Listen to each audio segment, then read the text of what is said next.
Alrighty, so what you just saw there was me getting off of the bus on the subway and entering Summit One Vanderbilt, an attraction in New York City. And here I was waiting in line. I was by myself. Danny did not come with me. She was meeting me later on the day, and you guys will see. And this is a promo video for the Summit One Vanderbilt.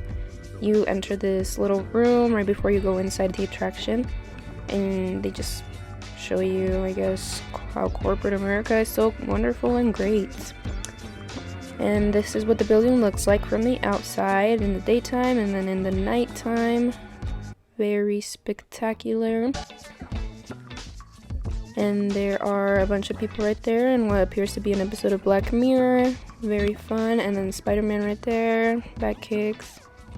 And these are the balloons that I will later on be in the room of. And then this is also another room which you guys will see with the clouds. And that was the end of the promo video. Welcome to Summit. Please exit to your right. Look at me. So proud of myself for following instructions. Then here I was waiting in line after watching the video, and I was feeling a little confused, but I was like, okay. And right here is the wall where you can get the sunglasses. If you go in during the daytime, you have to put these sunglasses on because it gets too bright up there. After you get your sunglasses, if you're doing it during the daytime, you go to this section of the museum where you get to take a picture of yourself. This picture of yourself later on comes up in one of the attractions up at the top where you guys are in the passageway in the sky. And here's my wristband so they know who I am when I get up there. Thank you. Work as a team. Right at the top. Closer, please. Now hang tight. Smile. Don't move. All good? Yes. Look at the front camera. Hold still for the countdown. 3, 2, 1. Capture complete. Once you have completed taking your picture at the station, you then head over to this part of the building where I got really confused. I thought it was in a carnival mirror maze, but you turn and you wait in line once again. Yeah. Watch a step. And then from here you will ride the elevator that will lead you to the top. Now once you start to get into the elevator, you will transcend onto the 91st floor. I honestly thought I was going to get a seizure at this point.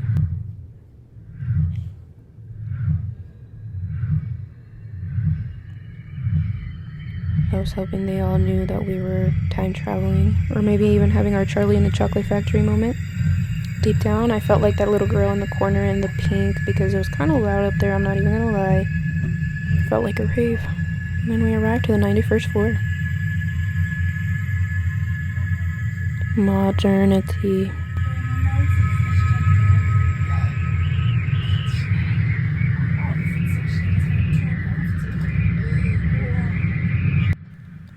We then had the elevators open. I was a little bit confused once again. I didn't know where I was, and here I was going to turn left, but then I followed the leaders. Then I entered this very stimulating room. I had no idea where to step. I thought I was becoming one of the people from the beginning of the video in the promo. I once thought I would never experience Black Mirror, but here I was. Toodaloo! Then I saw some people laying on the floor and looking up at the ceiling, so I decided to just copy Be a Sheep, and it was pretty cool. Here I was, laying on the floor, waving hi to you guys. Hola. Also, forgetting to mention those things that I'm wearing on my feet. You kind of have to wear them so you don't scratch the mirrors all over the building. You're also supposed to wear specific shoes, but when you buy the tickets, it tells you a whole list of things you should and shouldn't wear. For example, don't wear heels, don't wear skirts or dresses unless you want the entire city of New York to see your panini. And overall, consider the attire that you're wearing for the time that you visit the building. Since I was visiting in the month of April, it was kind of warm, and since the building is covered with mirrors, it reflects all the sunlight, so I was sweating, girl, but I was looking aesthetica as F. And then you do get the opportunity to kind of stare off into the edge and look at New York City, all the buildings, the Empire State. And if you are afraid of heights, boy, will this be a challenge for you. But for me, I initially was scared, but once I kept going throughout the building and stepping off of the ledges, it became an experience and I felt invincible, and it was perfect for pictures.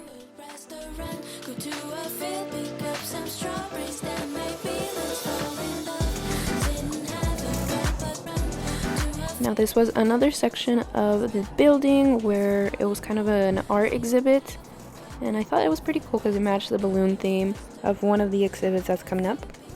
And here I was again going to the edge, staring off. Again, you get a lot of opportunities to do this, so take advantage of it.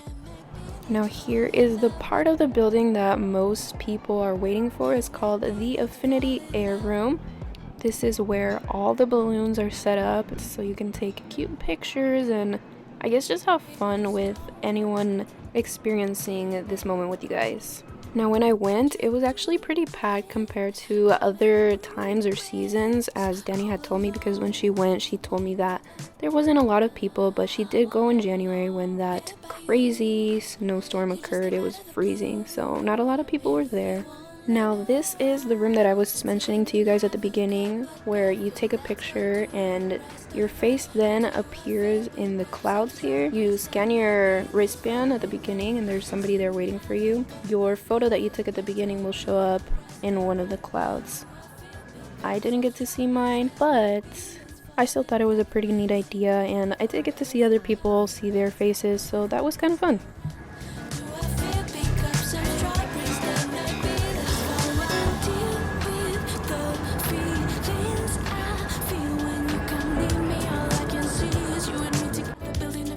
Then you start to head towards the very end of the experience. You get to head out into the sun rooftop, which was really nice, since it was out in the open and the temperature was pretty nice that day.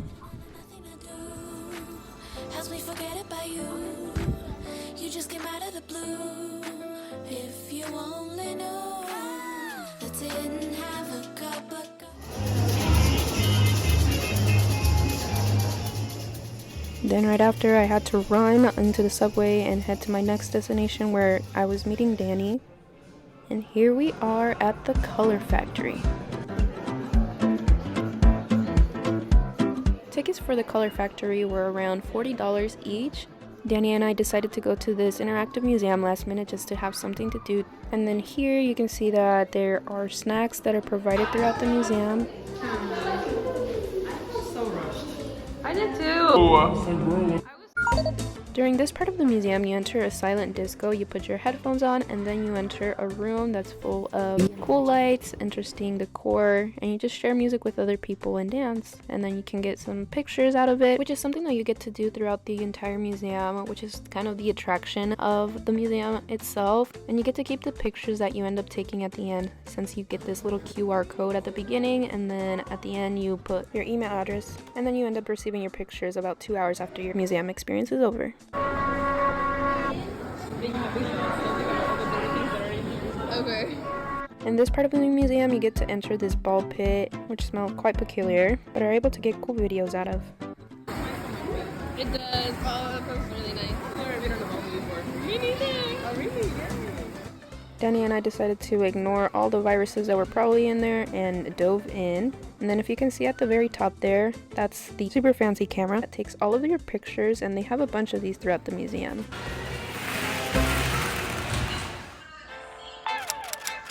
Now this was my last day in New Jersey in Danny's apartment. I decided to get some food before I went, and it was pretty good. And here I was waiting at the New Jersey Transit, and this was my first time boarding by myself, so I was a little nervous, but I knew that with some of the training that I had on the subways, I would find a way to commute as easy as possible.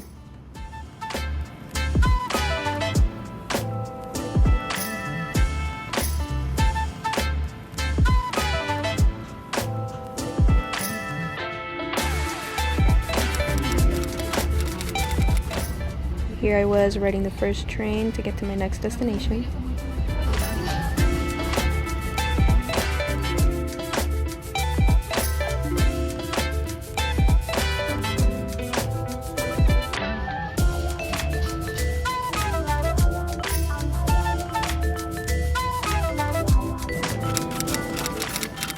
here I was arriving at my next destination, which I started to get a little bit nervous because I didn't know which direction I was supposed to go in, but I eventually found my way just in time.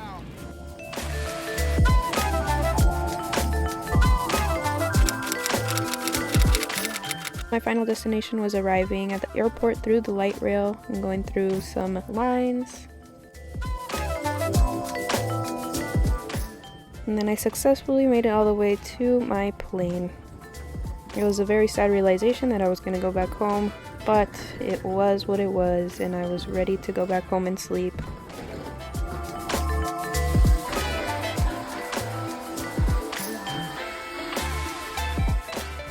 Then I walked over to get picked up by my ride. Hi, this is her ride, Donna, aka the sister. This was my point of view of picking up this stinky rat. Never doing this slave work again, babe. Find yourself an Uber. Bye. Then here are some pictures that I took because I was way too exhausted to continue to record, but this was the final plane that I was boarding before I got home. Here are some of the souvenirs that I brought back from New York. Brought back some of these Jelly Belly candies from the Color Factory, the museum we went to. And then I brought back this Ellis Island National Monument patch. It's pretty cool. And then here is an Ellis Island keyring. It's very cute. It has a little Ellis Island purse, a little blue New York symbol, Statue of Liberty, an American flag, and then Ellis Island itself right here. I actually brought a lot of keychains.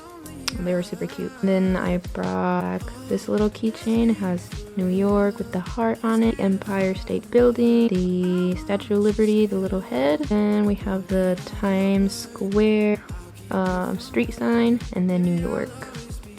And then I bought another keychain. I bought these ones at Times Square. So we got the New York Red Apple, Empire State Building, little New York, taxi cab, and of course, again, the Statue of Liberty. And then I brought back a bunch of these playbills for Wicked. It was when I went to the play. I just thought it was really cool. I wanted to bring back, it was free, so why not take as many as possible. It has some information about the cast, and a bunch of ads, and the cast members right there. Some coupons. Yeah, I brought back like 4 of them. And I guess I have this little Biscoff cookie that I got from the airplane. But I just wanted to bring one back. Yeah. And then, oh, here's another little keychain. I thought this one was super cute. It has the entire city in pink and white and a little bit of silver. And it's both sides. And then I also bought this Ellis Island National Museum of Immigration book. Oh, I also brought this back. So when we went to go get pizza down in New York, I got this little pamphlet for their pizza menu. I don't know, just for keepsake. As I was saying, this is the Ellis Island National Museum of Immigration book. It has a little bit of information that talks further about the island, talks about the history behind it, and gives just cool pictures, I guess, from the past. And it's interesting to look back at some of these pictures and actually visit the location. It feels a little surreal. But yeah, I just bought it.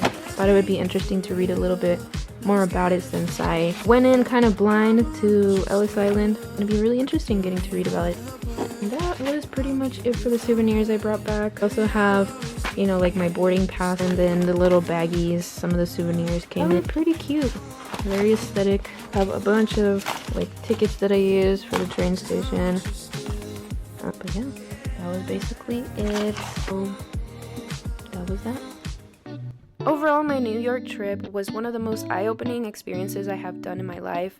I had never traveled alone, on a plane. I had never traveled to the east side of the US. I had never ridden the subway, which was very interesting. So I got to learn so many new things, and this entire trip made me realize that I want to travel even more and that I shouldn't be afraid to experience new things, and really solidified the fact that wherever I go, wherever I manage to travel to, there is always going to be people around me that are going to be able to make traveling feel safer, more fun, and more adventurous. For this, I would really like to give a shout out to my friend Danny, who was the main reason why this entire trip was even made possible. She provided me with a place to stay, she was my personal tour guide, and she just agreed to anything that I proposed on this vacation for me. So thank you so much, Danny, for providing me with yet another great adventure. You are such an amazing friend, and I will never forget this experience. Until next time, this was Andrea. Thanks for watching.